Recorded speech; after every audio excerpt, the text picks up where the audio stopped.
All right, we got episode 9. Dude, we're so close to 10 episodes of this fucking podcast. Yeah. This close. This close. It's like whatever stat that I looked up. Like there's most podcasts that get started never make it past episode 10 except for like a certain small percentage. So we're on the path. Persistent. We are down to a skeleton crew. We've got me and we've got Nick this round. Heyo. I guess we're gonna be talking about kind of the same old. We're gonna mix in along with like the wrestling, Titans, What If. We got a little bit of Doom Patrol. We've got Apex, Forza, and we may talk about Splitgate. There's not a whole lot, but there was like a small update. I'm not sure if you've seen that yet. No, I haven't even played Splitgate. Bro, they added at least one map, and I guarantee you, I fell off and cost my team more points than I did killing people the first time playing it. It's like one of those maps where it's just so easy to just kill yourself on accident. So many edges. All right. Where are we going to start? You want to start with some Apex or some video game stuff? I'll start with Apex. So I was playing I was like, yeah, I'm going to hop on Apex for a little bit. And then I saw, so they got rid of the Rampart thing. That ended. So they had this new one out, this new challenges for Bloodhound. And I think where it's going is like, if you read the character arc of Bloodhound, how he became Bloodhound. Well, go ahead and explain it for people who don't know, because I don't know personally. So Bloodhound, he was part of a tribe, and in the tribe you have to go into like it's foggy. I haven't read it in a while, but it's like all on YouTube, like all of them. He has to go into this cave. His uncle brings him, and he has to go in. I think he has to like kill this monster that lives in there. But I think how it goes is he gets scared and comes out before killing the monster. And his uncle says something. Pussy if you don't. Yeah, basically, or along the lines of, you're out this bitch, you're not part of the tribe. And something happens to his digestive system, his lungs, that makes him wear the mask. Oh, okay. So there's an actual reason. Yeah. And so what you're following with this new story arc, because it says, I think it was like, I don't know the name of it, but it says like New Edge. And if like the first part of the name goes along with a challenge base they did in like season 3, one of the two that you did for Bloodhound, but it says like New Edge. So there's 5 base challenges, and you have to find a white raven. And it's basically his uncle's talking to him from Valhalla. And he doesn't know it yet, because when you first find the raven,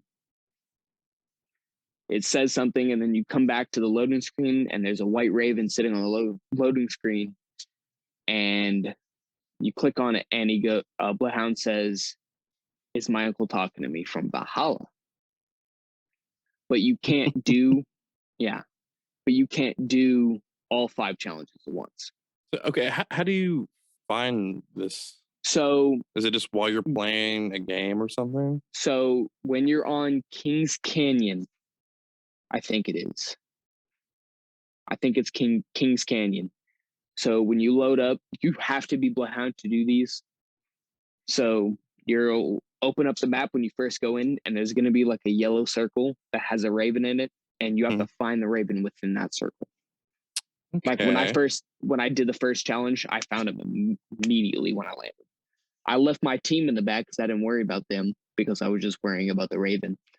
But I mean, it seems like they're going to go through all the characters or something, but I have no idea. But I know So when you complete all 5, I think the 5th one comes out October 5th, somewhere around that range, or maybe somewhere around that range.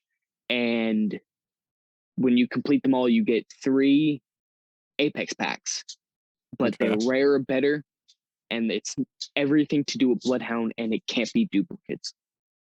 And I Cool. think you also get a skin too, and the skin looks pretty good for a rare. See, as far as like me playing Apex, like having like a character skin would probably be like the coolest thing, or an heirloom, like Oh heirloom yeah, or that's character what I'm skin. I could. striving for. That's the only thing I need left because I got legendary skins. I have all the characters, and I got legendary skins for characters, guns. Got all the characters. I just need an heirloom. They've also announced the next. It's been leaked. The next Apex Legend, Who is it? Ash. Cyborg I think looking so. lady. Okay, Yeah. yeah. They also a leaker found her abilities. I didn't watch that video, but I'm gonna watch it later. See, that's what I was wondering. Like, what kind of character would Ash be? Now, looks cool as shit. Like that's one thing. But like tracker, what are we talking? So it looks like because it had like emblems on, like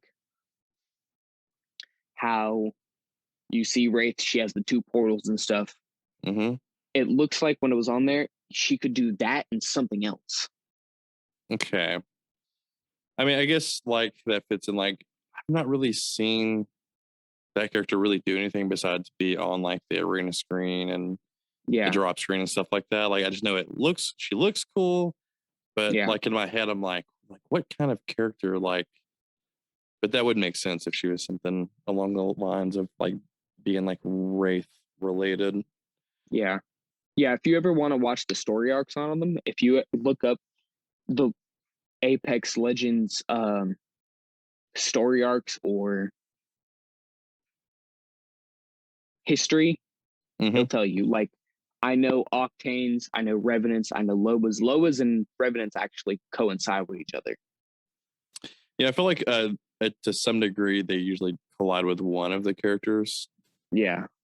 with the exception probably of the few. I think Valkyrie just kind of showed up out of nowhere or something like that. Well, they see, like Watson, her dad worked for the company that does Apex. Oh, okay, Her dad was like an electrician. That's where her abilities came from. She makes was sense. also an electrician. And Crypto, his sister was killed and he was hacking and whatever. And actually, before he was released, they dropped a sneak peek on who the new legend was in the game. Yeah, wasn't he like on like a big TV screen or some shit? No, he was like in person and everything. You could see him and stuff, but no one knew he was the new Oh, that's funny. Dropping legend. Easter eggs and nobody even knows. Yeah. That's funny. Did you say we have some Forza news? Yeah. So they, I was watching a video and there's actually, I don't know how many cars are in Forza 4, but there's like 435 cars confirmed for Forza Horizon 5. And that's not counting any of the DLCs they're coming out with. And we don't know if they're trying to keep it a secret, but Bentley's in the game. And Bentley barely ever puts their new cars in the game. I wonder if it's more of a choice from the company or more of a that's too fucking expensive. Well, it's all about like Playground Games getting the rights, Mm-hmm. getting a contract signing with Right. I Bentley. remember Because Need I for know Speed back in the day, Lamborghini or Ferrari or one of the Porsche, companies like that. Porsche. Basically, the game came out and it was sort of not making the money Oh, back. So it like I almost single handedly put that gaming company out of business. So Forza basically had a shit ton of cars and yeah. maybe getting Bentley. Have they ever been in any game? Do you know of? Uh, I think in Forza Horizon 4, but I don't know for a fact. It'd be cool. I'm not really sure if I could. I'm not a car guy. Let me just go ahead I and say don't. this right now. I couldn't spot one unless it literally said Bentley on the car. I don't know. It's Rolls Royce that's never been in a car game That'd be kind of cool. because they basically said we're too pristine for racing games. Which I understand. We've got enough money. It's okay. We're gonna be fine. What a bunch of dickheads. All right, we got wrestling. I got 2 bullet points on wrestling. AEW. Bryan Danielson had a match with Nick Jackson. And I swear I thought he was going to break Nick in half. I didn't realize how thick Bryan Danielson has gotten. Like, he's a beefy boy right now. And I thought he was going to kick straight through Nick's chest. They got into basically a kickoff. And at first, it was Nick had Bryan down, like on his knees or whatever, and doing like the yes kicks or whatever you want to call them. And Nick was kicking the shit out of Bryan. And he was basically looking at him like, keep going harder, keep kicking me. I was like, okay, little badass. And then he got Nick down and started kicking him. And I was borderline like feeling bad for him. I was like, is he gonna be okay? Because this sounds like he is going to die. And that's outside of like the numerous chops to the chest. Yeah. It was fucking insane. And then the other bullet point I've got is Sammy Guevara beats Miro and becomes the new TNT champion, which I think is pretty cool. Oh. Yeah. I've been watching Sammy's he has like a vlog on YouTube or whatever he's been doing for a handful of years. And I've been watching his vlog since like way before AEW ever happened. So seeing him win that title, then I was pretty cool. I'm not sure if you watched any wrestling this week. Did you catch anything? No, I haven't. Holy shit! Did you see where Extreme Rules, Finn Balor versus yes, and how the turnbuckle fell? Dude, I was trying to work Monday morning, right? And like I follow a few YouTube wrestling channels, and they're making fun how God made his return to wrestling by fucking up the turnbuckle and making Finn lose the match. I was like what a ridiculous finish. The turnbuckle falls. When I watched Finn Balor like fall and hit his knee, that gave me the chills. It looked bad, and at first I was thinking, are they trying to cover up a fuck up or something? And then the video has since come out where a fan was videotaping it, and they had one of their camera guys come up to the turnbuckle and snap it or whatever. Like they had one of their guys break it. I didn't see that video. I just saw it today. It just kind of surfaced out, but I thought that was a fucking hope. More than the finish being kind of funny, like the fact that people are saying God had made his return back to WWE because they were like Bryan Danielson and blah blah blah, Brock Lesnar, like all these returns. That's great, but God's back in the WWE again. God is here, bitch. It's very funny. So what if immaculate episode? I didn't think we were gonna get this type of episode until like the very last episode, which is I think next week. Yeah. Well, this episode's a 2-part series. Thank God. And yeah, it's the last 2 episodes. These 2. And I think what they're doing is leading up to what's his name? The Watcher to come into live action. All right, let's go to Doom Patrol. What are you thinking about Doom Patrol so far? You pretty much crammed season 1 and 2, right? I love binge watching, but goddamn. Hey, you can blame all of that pain on DJ because we were supposed to like have breakdowns and that just didn't happen. So a lot of binging. I would have been happy if your brother just like watched YouTube breakdown videos to catch up. Yeah. Like I would have been totally shit. fucking I should have fucking done that. I don't know. Like I it's hard for me to say that for you because like it's just such a good series and it's so fucking weird. And this new season, is no different. I feel like they definitely took the weird knob and turned it to 11. Like turned it to 11, yeah. And you haven't seen episode 3, correct? I haven't seen 3 or I can't remember if it's 2 or 3. There's an episode where they go to a resort. And I think that's 2. I don't know for sure. The red and green guy, the alien. Have you seen those dudes? Probably. I don't remember. Well, I won't ruin anything for you, but whenever I did watch that episode, there's a guy that's in full on red prosthetics and stuff like that. And I was listening to the guy talk. He didn't have a ton of lines at first.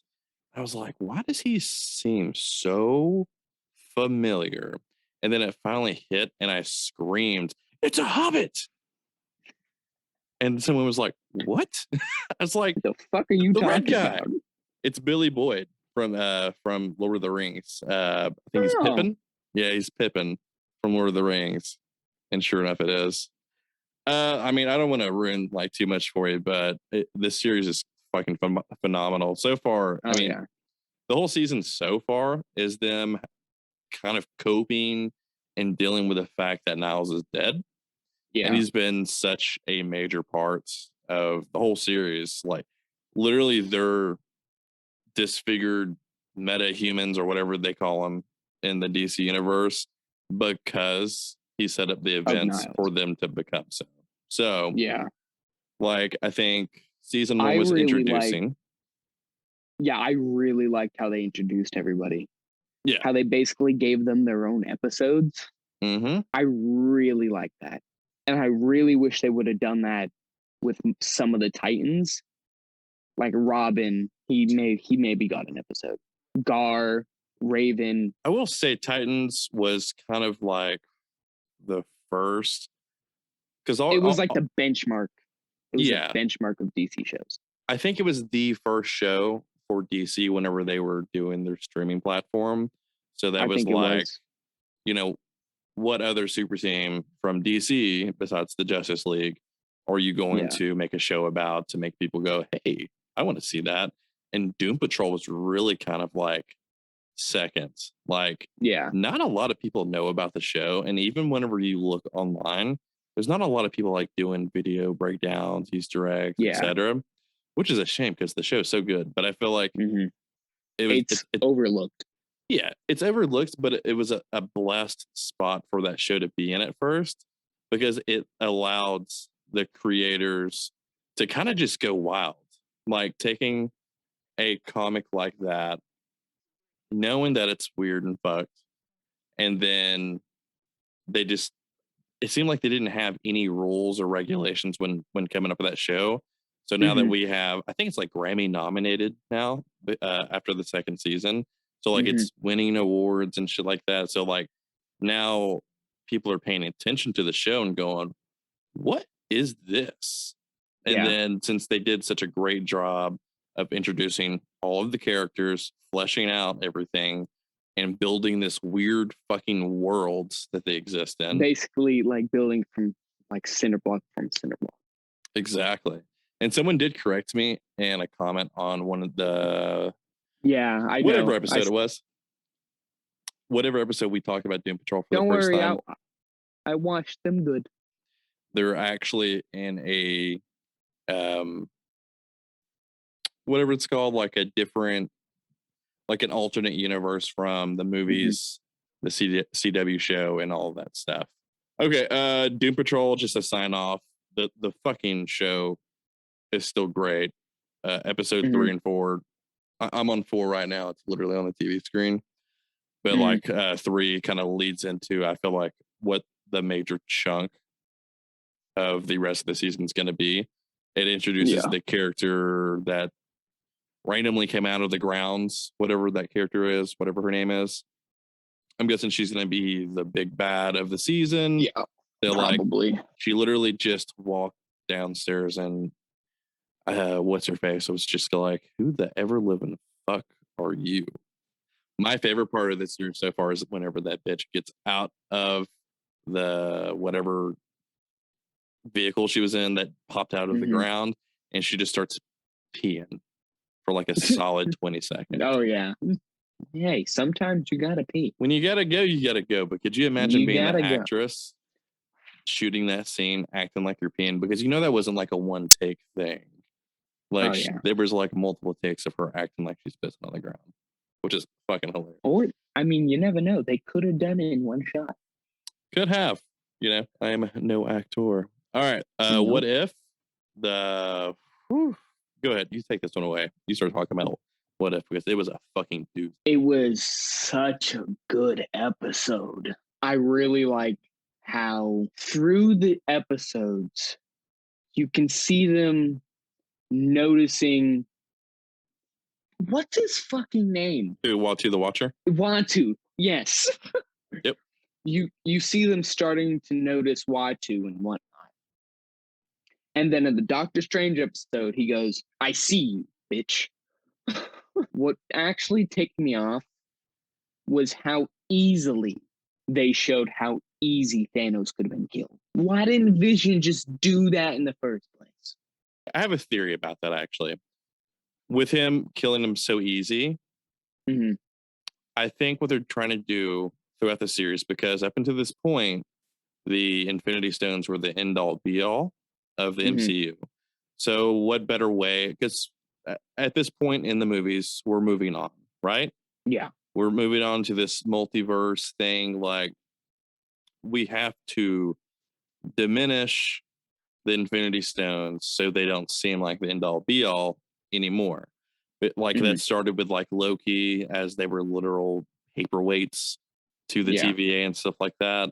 So like I feel like from a story perspective, they're trying to like get that behind them, because moving forward, any complication that they have going from now on, it'll stop people from going. They're like, well, why don't we just use the Infinity Stones to fix all of this? Yeah. So, I mean, that presented like, you know, that presents so many plot holes going forward that they're going to have to. Well, if you remember in Endgame, Thanos says, "I destroyed the Infinity Stones by using the Infinity Stones." Exactly.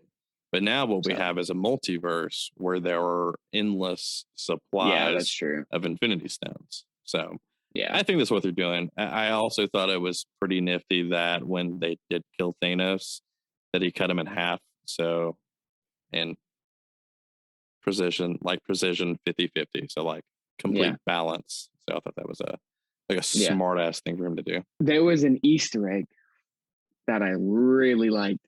So I was watching it frame by frame and shit. And I actually just finished watching Star Wars before I watched the episode. And in one of the scenes, when they're breaking through the multiverses, one of the like, you know, that red planet they're on, that red universe they hit. Yeah, I sent that to the group. Yeah, I sent that to the group chat. It was Darth Vader's his planet. I didn't see it. Yeah. It was because I looked at it and I was like, that's Vader's castle.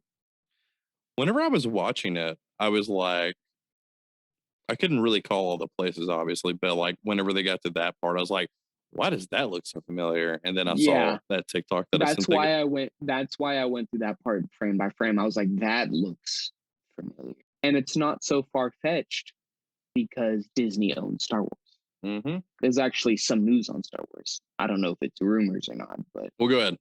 Jump into that since it's Disney related. George Lucas actually had 7, 8, and 9 already planned out before he sold to Disney.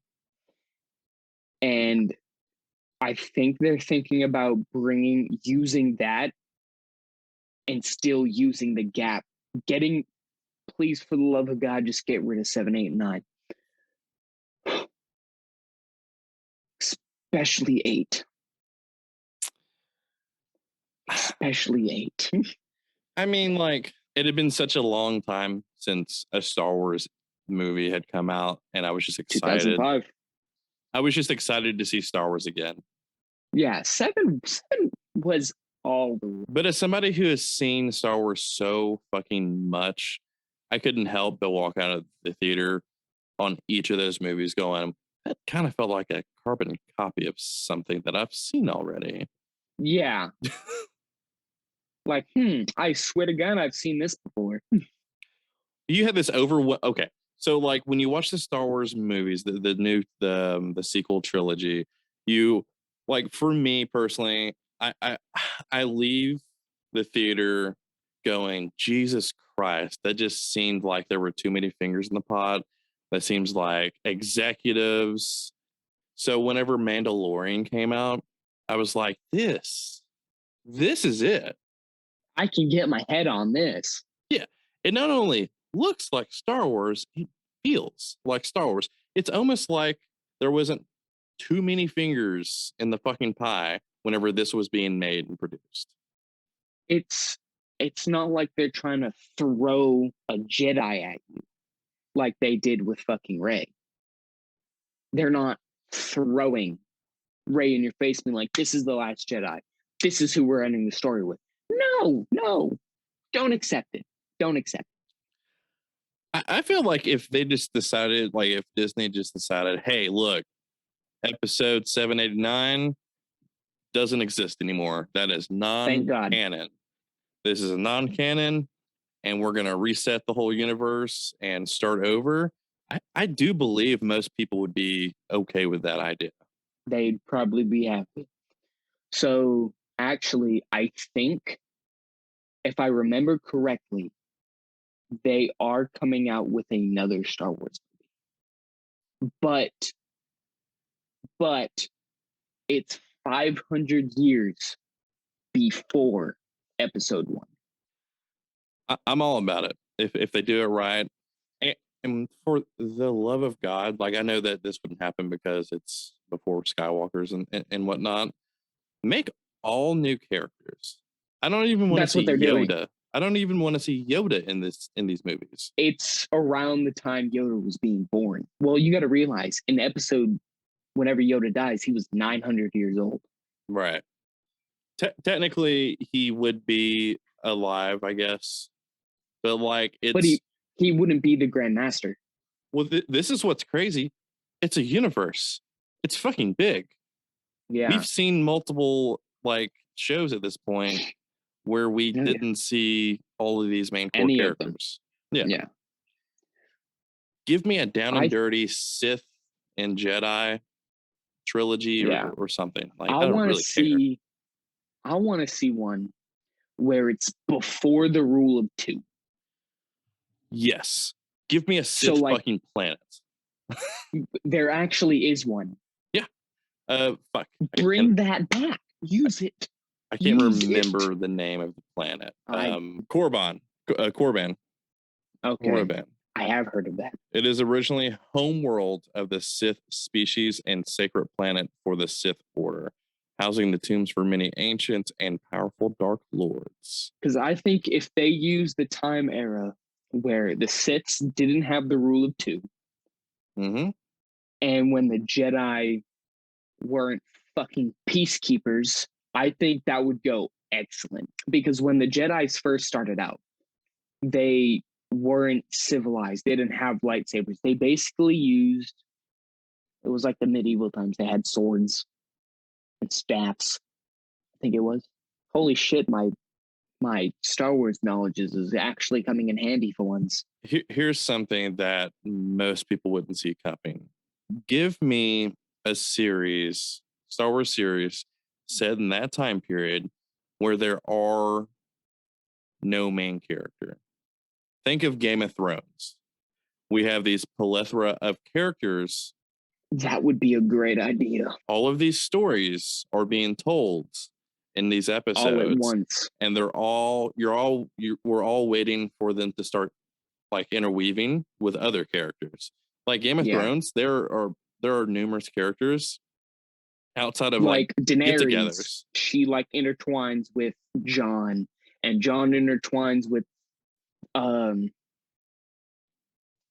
what's his name? I haven't seen Game of Thrones in a while.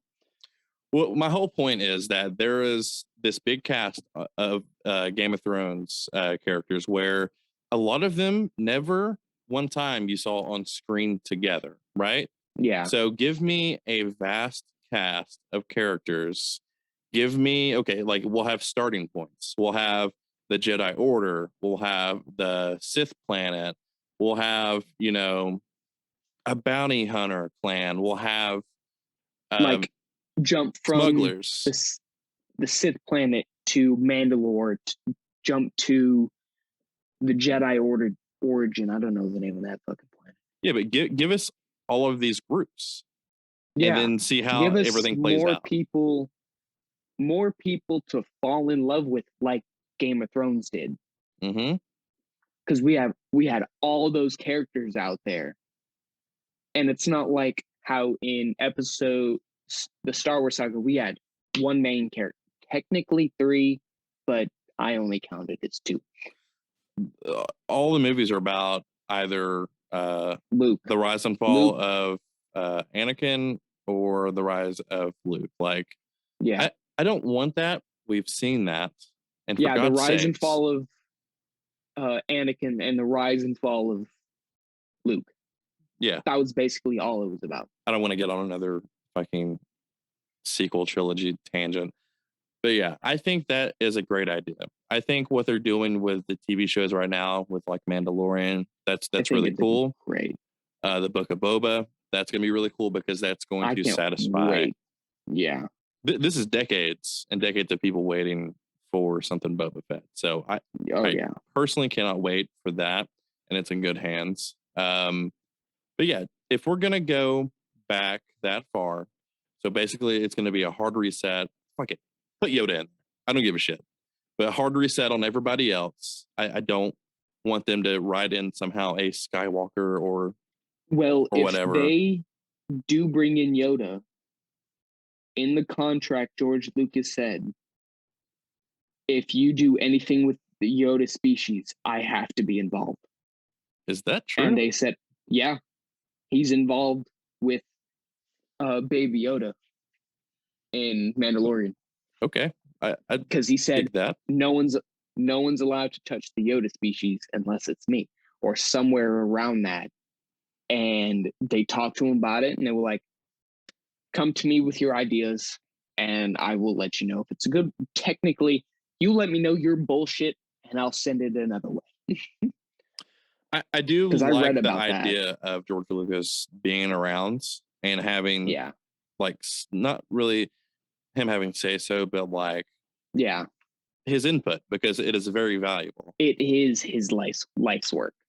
Yeah, I think there is difference between telling a story within the Star Wars world and then telling a Star Wars story. There's a clear difference.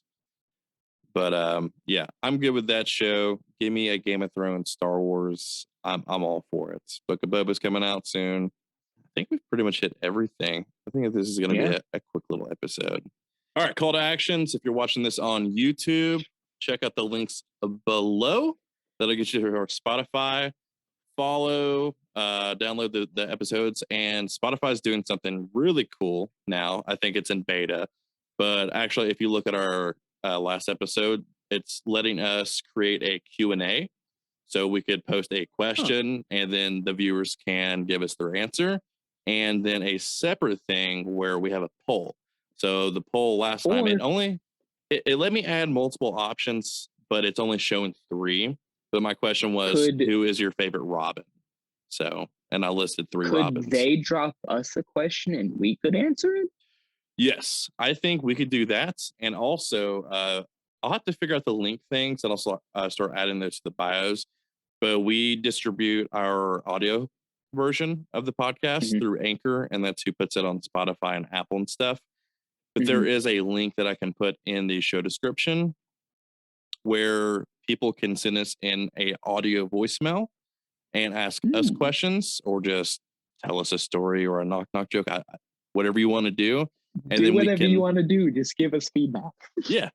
And then we could put those voicemails. We could put those voicemails on the podcast and answer those live.